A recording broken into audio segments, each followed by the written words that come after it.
കേരളം ബൂത്തിലേക്ക് കടക്കാനായി ഒരുങ്ങുകയാണ്. 2 മിനിറ്റിനകം പോളിംഗ് ആരംഭിക്കും. മോക്ക് പോളിംഗ് അടക്കം വിജയകരമായി ഉദ്യോഗസ്ഥർ പൂർത്തിയാക്കി കഴിഞ്ഞു. അതിനുശേഷം ഇപ്പോൾ യഥാർത്ഥ പോളിംഗിലേക്ക് കാര്യങ്ങൾ കടക്കുകയാണ്. വിവിധ ബൂത്തുകളിൽ, വിവിധ കേന്ദ്രങ്ങളിൽ വോട്ടർമാരുടെ നീണ്ട നിര രാവിലെ മുതൽ തന്നെ രേഖപ്പെടുത്തിയിരിക്കുന്ന പശ്ചാത്തലമുണ്ട്. അതിൻ്റെ കാരണം മറ്റൊന്നുമല്ല, കനത്ത ചൂടാണ്. ഈ ചൂടിന് മുൻപ് തന്നെ ഇത്തരം പോളിംഗ് പൂർത്തിയാക്കി മടങ്ങുക എന്നുള്ളത് തന്നെയാണ് ഇപ്പോൾ പല വോട്ടർമാരും ലക്ഷ്യം വെക്കുന്നത്. ഒരുപക്ഷെ അതിനുശേഷം ഉച്ചയ്ക്ക് ശേഷമായിരിക്കും ബൂത്തുകൾ നിറയുക എന്നുള്ളത്. നല്ല പ്രതീക്ഷയുണ്ട്, വളരെ ശുഭാപ്തി വിശ്വാസം. രാവിലെ എനിക്ക് കിട്ടിയിട്ടുള്ള എല്ലാ സന്ദേശങ്ങളും എല്ലാം പോസിറ്റീവാണ്. എൻ്റെ പ്രകൃതിയിൽ നിന്ന് കിട്ടുന്ന സന്ദേശം, അമ്പലത്തിൽ പോയപ്പോൾ കിട്ടിയ ഒരു സന്ദേശം എല്ലാം വളരെ വളരെ പോസിറ്റീവാണ്. രാവിലെ വോട്ട് ചെയ്ത് മറ്റു ബൂത്തുകളിലേക്ക് പോകും. അതെ, ഞാൻ വിചാരിച്ചു ഈ ഒരു കാര്യം തീർത്ത് കഴിഞ്ഞാൽ പിന്നെ ഇടയ്ക്കൂടെ മാറണ്ടല്ലോ. ഒരുപാട് ബൂത്തുകളുണ്ട് കവർ ചെയ്യാൻ. 209 ബൂത്തുകളാണ് എൻ്റെ നിയോജക മണ്ഡലത്തിലുള്ളത്. അപ്പോൾ ഏകദേശം അതിൻ്റെ 4/1 സ്ഥലങ്ങളിൽ പോകണം എനിക്ക്. അപ്പോൾ അതിൽ 50-60 സ്ഥലങ്ങളുണ്ടല്ലോ, അവിടെ ഓടി നടക്കണ്ടേ. ഈ മണ്ഡലത്തിൽ മാത്രമല്ല, മൊത്തത്തിൽ നോക്കിയാലും NDA വലിയ പ്രതീക്ഷയോടെയാണ് ഈ തെരഞ്ഞെടുപ്പിനെ കാണുന്നത്. തീർച്ചയായും അത് ജനം ഈ വികസനം ആഗ്രഹിക്കുന്നു, ഒരു മാറ്റം ആഗ്രഹിക്കുന്നു. മതിയായി എന്നുള്ള, ഇപ്പോഴത്തെ ഈ ഒരു സിസ്റ്റം മതിയായി എന്നുള്ള ഒരു ആഗ്രഹം ജനങ്ങൾ പ്രകടിപ്പിക്കുന്നുണ്ട്. അപ്പോൾ അതുകൊണ്ട് തീർച്ചയായിട്ടും ജനം NDAക്ക് ഫേവറബിളായിട്ട് തന്നെ വോട്ട് ചെയ്യും എന്നാണ് വലിയ ഒരു ഇപ്പോഴുള്ള ഒരു പ്രതീക്ഷ. NDA പലയിടങ്ങളിലും അക്കൗണ്ട് തുറക്കും. തീർച്ചയായിട്ടും തുറക്കും. വട്ടിയൂർക്കാവിലെ സ്ഥാനാർത്ഥിയായ അങ്ങേക്ക് തിരുവനന്തപുരം സെൻട്രലാണ് വോട്ട്. എങ്ങനെയുണ്ട് തിരുവനന്തപുരത്ത് ഒരു മത്സരം വരുന്നത്? അതെ, അത് നന്നായിട്ട് പോകുന്നുണ്ട്. കാരണം എനിക്ക് മാത്രമല്ല, എൻ്റെ എല്ലാ ബന്ധുക്കൾക്കും കുറേ അധികം വോട്ട് തിരുവനന്തപുരത്തുണ്ട്. ഇപ്പോൾ തിരുവനന്തപുരം മണ്ഡലത്തിലെ കരമന അങ്ങനെ ബന്ധുജനങ്ങൾ ഇങ്ങനെ വികസിച്ച് കിടക്കുകയാണ്. തിരുവനന്തപുരത്ത് എൻ്റെ അച്ഛൻ്റെയും അമ്മയുടെയും കുടുംബ വീടാണ്, അപ്പൂപ്പൻ്റെ അമ്മൂമ്മയുടെയും ഒക്കെ കുടുംബ വീടുകളുണ്ട്. അപ്പോൾ അതുകൊണ്ടൊരു വലിയ ഒരു വോട്ടിന്റെ ഒരു വർധനവ് NDAക്ക് ഉണ്ടാവും ഈ 4 സ്ഥലങ്ങളിൽ. അതിലപ്പുറം പ്രതീക്ഷിക്കാമെന്നാണ് ഇപ്പോൾ പറയുന്നത്. നടന്ന തെരഞ്ഞെടുപ്പ് നിയമസഭയിലേക്ക് മത്സരിക്കുമ്പോൾ തോന്നുന്നൊരു ഫീൽ എന്താ, എങ്ങനെയായാലും മാറ്റം ഫീൽ ചെയ്യുന്നത്? ഒരുപാട് നടൻ മോഹൻലാൽ അല്പസമയത്തിനകം മുഴുവൻപുകളിലെ സ്കൂളിലേക്ക് വോട്ട് ചെയ്യാനായി എത്തും. വലിയ തിരക്ക് നമുക്ക് ഈ പോളിംഗ് ബൂത്തുകളിൽ ഉടനീളം കാണാം എന്നാണ് മനസ്സിലാക്കേണ്ടത്. വലിയ തിരക്കിലാണ് ഇപ്പോൾ പോളിംഗ് ബൂത്തുകൾ ഉള്ളത്. ഇതിനിടയിൽ അദ്ദേഹവും വന്ന് വോട്ട് ചെയ്ത് മടങ്ങും. രാവിലെ തന്നെ 7 മണിക്ക് തന്നെ എത്തുമെന്നാണ് അദ്ദേഹത്തിൻ്റെ അതുമായി ബന്ധപ്പെട്ട കേന്ദ്രങ്ങൾ അറിയിച്ചിരിക്കുന്നത്. അങ്ങനെ എല്ലാ തെരഞ്ഞെടുപ്പിനും വോട്ട് ചെയ്യുന്ന ഒരാൾ അല്ല ലാലേട്ടൻ എന്ന് നമുക്കറിയാം, അദ്ദേഹത്തിൻ്റെ ഷൂട്ടിംഗ് തിരക്കുകളുമായൊക്കെ ബന്ധപ്പെട്ട്. പക്ഷേ ഇത്തവണ ആ തെരഞ്ഞെടുപ്പിൻ്റെ പ്രാധാന്യം അദ്ദേഹം മനസ്സിലാക്കുന്നു. അതിനുള്ള അവസരം എത്തിയപ്പോൾ അദ്ദേഹം വോട്ട് ചെയ്യാനായി എത്തുന്നു എന്നാണ് നമുക്കിപ്പോൾ ലഭ്യമാകുന്ന വിവരം. വളരെ പ്രധാനപ്പെട്ട ഒന്ന് തന്നെയാണ് അത്. നമുക്ക് ദൃശ്യങ്ങളിൽ പല പ്രമുഖരെയും ദൃശ്യങ്ങളിൽ കാണാം. വോട്ട് ചെയ്യാനായി രാവിലെ തന്നെ ബൂത്തുകളിലെത്തിയ പല പ്രമുഖരെയും കാണാം. മോഹൻലാലും ഇക്കൂട്ടത്തിൽ വോട്ട് ചെയ്യാനായി എത്തുന്നുണ്ട്. അദ്ദേഹം ഇപ്പോൾ ബൂത്തിലേക്ക് എത്തിക്കഴിഞ്ഞു എന്നാണ് നമുക്ക് ലഭ്യമാകുന്ന വിവരങ്ങൾ. നമുക്ക് ദൃശ്യങ്ങളിൽ കാണാം. മോഹൻലാലിനൊപ്പം ആത്മാർ സുഹൃത്ത് സനൽകുമാർ കൂടി ഉണ്ട്. അവർ എത്തിയിട്ടുണ്ട് വോട്ട് രേഖപ്പെടുത്താൻ എന്നുള്ളതാണ് ഏറ്റവും പ്രധാനപ്പെട്ട ഒന്ന്. നടൻ മോഹൻലാൽ മുഴുവൻമുകളിലെ സ്കൂളിൽ വോട്ട് ചെയ്യാനായി എത്തിയിരിക്കുന്നു. ശിവൻകുട്ടി അടക്കമുള്ള സ്ഥാനാർത്ഥികൾ. ശിവൻകുട്ടി നമുക്കറിയാം, അത് നേമം മണ്ഡലത്തിൻ്റെ ഭാഗമായുള്ള ഒരു ബൂത്ത് കൂടിയാണ്. ശിവൻകുട്ടിയുണ്ട്, ഒപ്പം ശബരിനാഥൻ്റെ സാന്നിധ്യം അവിടെയുണ്ട്.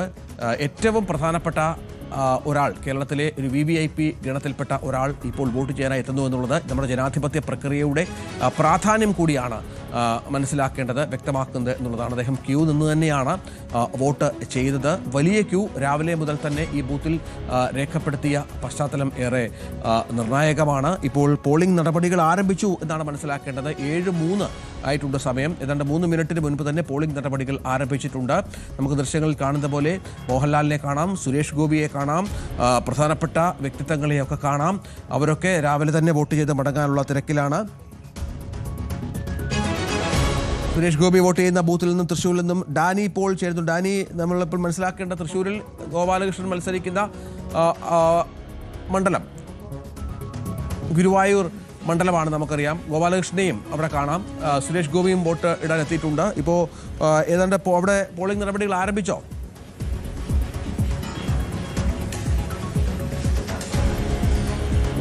രഞ്ജിത്ത്, പോളിംഗ് നടപടികളിലേക്ക് കടന്നിരിക്കുന്നു. അത് അല്പസമയം കൊണ്ട് തന്നെ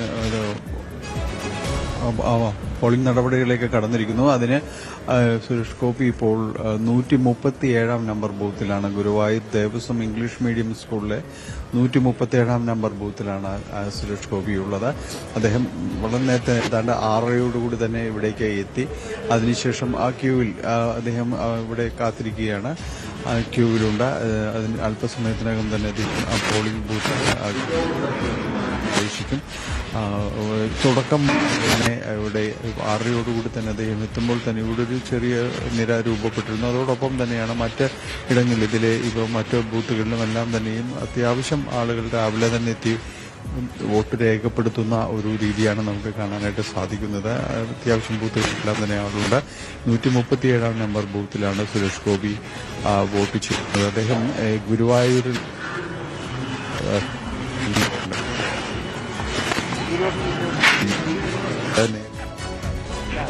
ഞങ്ങൾ പറഞ്ഞാണ് അതിൻ്റെ ഒരു സംഗതി.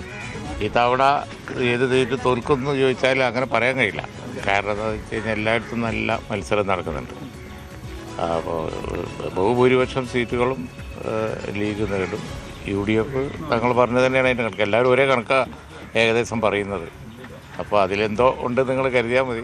അല്ലാതെ മറ്റൊന്നും സംഭവിക്കാൻ യാതൊരു സാധ്യതയും ഇലക്ഷൻ രംഗം നോക്കണ ആർക്കും പറയാൻ കഴിയില്ല.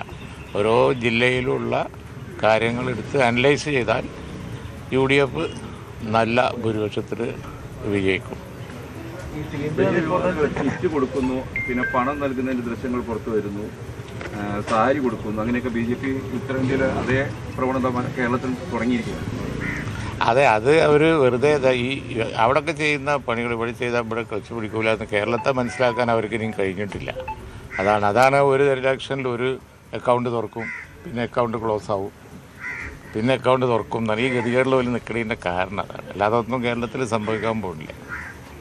BJP അക്കൗണ്ട് തുറക്കുമോ ഇത്തവണ? വീണ്ടും ഒരു അക്കൗണ്ട് തുറക്കുന്നുണ്ടോ? വീണ്ടും ചോദ്യം അതിലേക്ക് വന്നല്ലോ. അക്കൗണ്ട് തുറക്കുമോ ഇല്ലേ എന്നുള്ളതാണ് ഇപ്പോഴത്തെയും ചോദ്യം. അതാണ് വസ്തുത. സാധ്യത ഇതവണ പിന്നെയും സാധ്യത കുറഞ്ഞിരിക്കുകയാണെന്നാണ് തോന്നുന്നത്. അങ്ങനെയൊക്കെ സ്വയം വോട്ട് ചെയ്യാൻ, അതായത് നിയമസഭയിലേക്ക് സ്വയം വോട്ട് ചെയ്യാൻ ഒരു അവസരമാണല്ലോ ഇത്തവണ. എങ്ങനെ കാണുന്നത്? അല്ല, ഞാൻ വോട്ട് ചെയ്തില്ല. സാധാരണ വോട്ട് ചെയ്യലുണ്ട്. ഇന്ന് തങ്ങൾ വോട്ട് ചെയ്യാൻ കാത്തിരുന്നതാണ്. കാരണം തങ്ങൾ എനിക്കാണ് വോട്ട് ചെയ്യാൻ സാധ്യത. അപ്പോൾ തങ്ങളെ വെയിറ്റ് ചെയ്യിപ്പിക്കണ്ടെന്ന് വിചാരിച്ചു. ഞങ്ങൾ വോട്ട് ചെയ്ത് പിന്നെ പോയി സാവകാശം ചെയ്യാമെന്ന് വിചാരിച്ചിരിക്കുന്നു. ഇവരൊക്കെ ഉണ്ട്. പാണക്കാട് കുടുംബം മുഴുവൻ ഇവിടെ നിൽപ്പുണ്ട്. ഒക്കെ എനിക്ക് വോട്ട് ചെയ്യാനാണ് സാധ്യത. ഞാനിവിടെ കൗൺസിലറായ കാലത്ത് ഫസ്റ്റിൽ തങ്ങൾ എനിക്ക് വോട്ട് ചെയ്ത് ശ്യാം തങ്ങൾ. അപ്പം പേരക്കുട്ടി വരെ എനിക്ക് വോട്ട് ചെയ്യുന്നുണ്ട്. അതിൻ്റെ ഒരു അഭിമാനത്തിലാണ് ഞാൻ. ലീഗിന്റെ റെക്കോർഡ് തിരുത്തുമോ? ലീഗിന്റെ സീറ്റുകളുടെ എണ്ണത്തിൽ മുമ്പത്തെ റെക്കോർഡ് ഇത്തവണ തിരുത്തുമോ? സാധ്യത ഉണ്ട്, നല്ല സാധ്യത. കാരണം ഇത്തവണ 27 വളരെ നല്ല ഫൈറ്റാണ്. കിട്ടാത്ത സീറ്റുകളിലൊക്കെ ഫൈറ്റാണ്. ഇപ്പോൾ LDFന്റെ കൺവീനർ മത്സരിക്കുന്നവർക്ക് അതുപോലുള്ള സീറ്റുകളിലൊക്കെ വമ്പൻ ഫൈറ്റാണ്. അതുപോലെ നമ്മുടെ എടുത്തു പറയാൻ ഒരുപാട് സീറ്റുകൾ. അപ്പോൾ അതുകൊണ്ട് അതൊക്കെ ജയിച്ചു വന്നാൽ തീർച്ചയായിട്ടും. കൂടുതൽ വാർത്തകൾക്ക് News 18 Keralam YouTube channel subscribe ചെയ്യുക.